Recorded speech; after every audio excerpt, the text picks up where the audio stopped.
तो बेटा आज हम डिस्कस करेंगे फिनोमिना ऑफ सेल्फ इंडक्शन। देखिए नाम से ही पता लग रहा है एक ऐसा फिनोमिना जो अपने आप डेवलप हो। सेल्फ मीन्स अपने आप। तो सेल्फ इंडक्शन क्या है, एक डायग्राम के थ्रू समझेंगे बेटा इसे।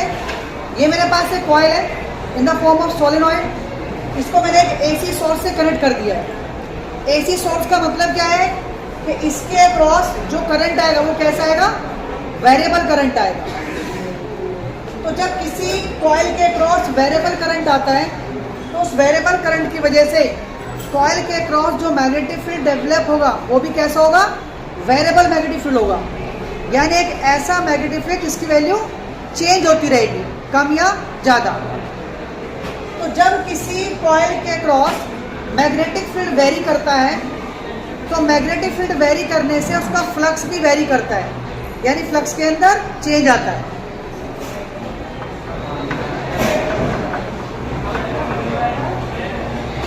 क्योंकि हम डिस्कस कर चुके हैं flux equal to B S cos theta. अगर मैग्नेटिक फील्ड चेंज होगा तो मैग्नेटिक फील्ड चेंज होने से फ्लक्स भी चेंज होगा, और फ्लक्स जब चेंज होता है तो इस कॉइल के अक्रॉस एक इंड्यूस ईएमएफ प्रोड्यूस होता है, और उस इंड्यूस ईएमएफ की वजह से एक इंड्यूस करंट सर्किट में फ्लो होना स्टार्ट हो जाता है। तो किसी भी कॉइल के अक्रॉस इंड्यूस ईएमएफ का डेवलप होना when there is a change in the magnetic flux, this phenomena is called self induction, right. तो कॉइल के अक्रॉस जो फ्लक्स आपका चेंज होगा वो डिपेंड करेगा करंट पर, कि कितना इसके अक्रॉस करंट आपका फ्लो हो रहा है। इस साइन को हटाएंगे तो मल्टीप्लाई करेंगे कांस्टेंट से। यहाँ पर इस कांस्टेंट को क्या कहते हैं, coefficient of self induction.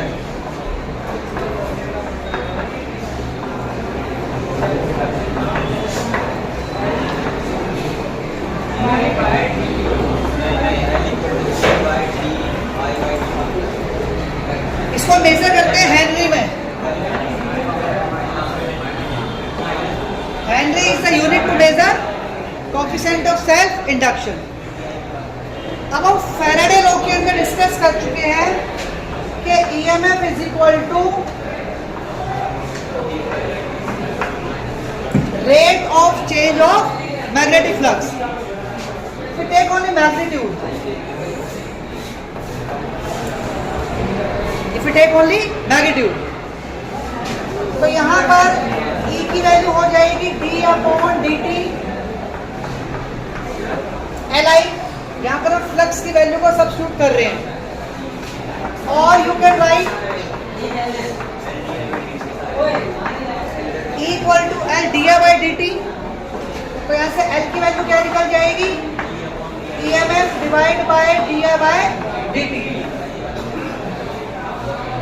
This is the formula to calculate the coefficient of self induction.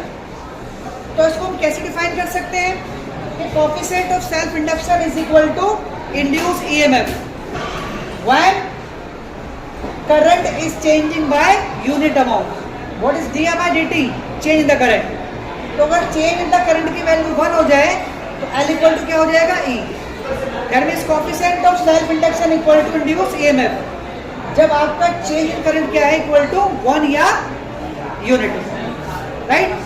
तो ये एक पर्टिकुलर फॉर्मूला आ गया L का किसी भी कॉइल के लिए। लेकिन कॉइल तो अब किसी भी शेप का हो सकता है।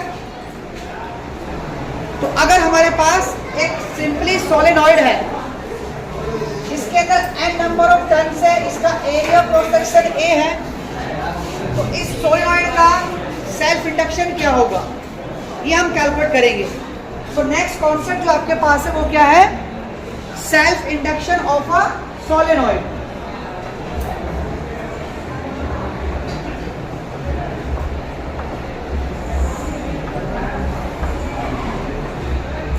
तो मेरे पास जो सोलेनॉइड है उसका एरिया कितना है, कैपिटल A, नंबर टर्न्स के अंदर क्या है, कैपिटल N। तो जब हम इसके अंदर वेरिएबल करंट सप्लाई करेंगे तो इसका फ्लक्स हो जाएगा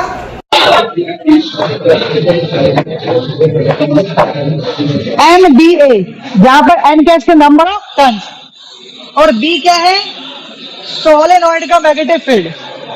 और सोलेनॉइड के मैग्नेटिक फील्ड का फॉर्मूला क्या होता है, म्यू नॉट एन आई अपॉन में एल, जहां पे स्मॉल एल क्या है, सोलेनॉइड की लेंथ,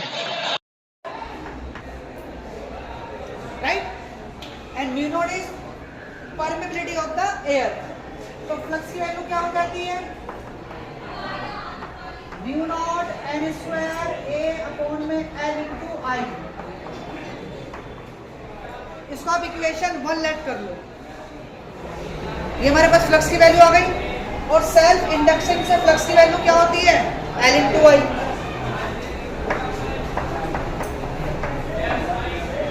दोनों ही सेल्फ इंडक्शन की वैल्यू है, सॉरी दोनों ही मैग्नेटिक फ्लक्स की वैल्यू है।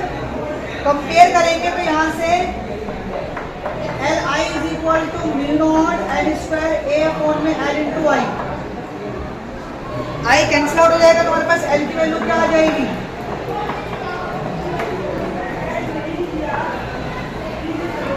L equal to mu naught N square A upon में एल। यानी एक सोलेनॉइड का जो सेल्फ इंडक्शन है उसका फॉर्मूला क्या आएगा, mu naught N square A upon में एल। ये जो फॉर्मूला था ये तो बेसिक फॉर्मूला है किसी भी कॉइल के लिए, लेकिन कॉइल आपका डिफरेंट शेप का हो सकता है। कॉइल आपका सर्कुलर हो सकता है, सोलेनॉइड की फॉर्म में हो सकता है, एक सर्कुलर या फिर सॉरी एक क्यूब, स्क्वायर या रेक्टेंगल की फॉर्म में हो सकता है। तो अगर मेरे पास कॉइल कैसा है, सोलेनॉइड है, तो उसके लिए फॉर्मूला क्या है, v naught N square A upon में एल। क्लियर है।